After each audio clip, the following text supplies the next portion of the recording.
ഒരു പുരയിൽ 4 ആൾ ഉംറക്കോയോ ആ പുരയിൽ 14 മുസാഫ് ഉണ്ടാവും. പിന്നെന്തിനത്?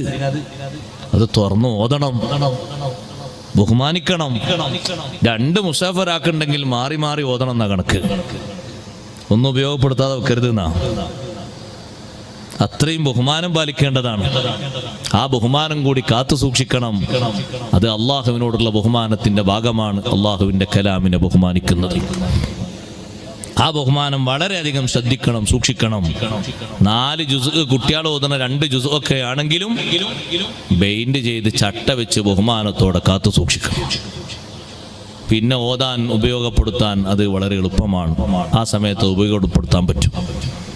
ബഹുമാനിക്കേണ്ടതുപോലെ പരിശുദ്ധ ഖുർആനെ ബഹുമാനിച്ചാൽ വലിയ സ്ഥാനമാനം സഹോദരങ്ങളെ കിട്ടും. മഹാന്മാരൊക്കെ ഖുർആനെ ബഹുമാനിച്ച് കണ്ടില്ലേ നിങ്ങൾ? അറേബ്യയിലെ അറിയപ്പെട്ട കവിയാണ് ലബീദ് എന്ന് പറയുന്നത്.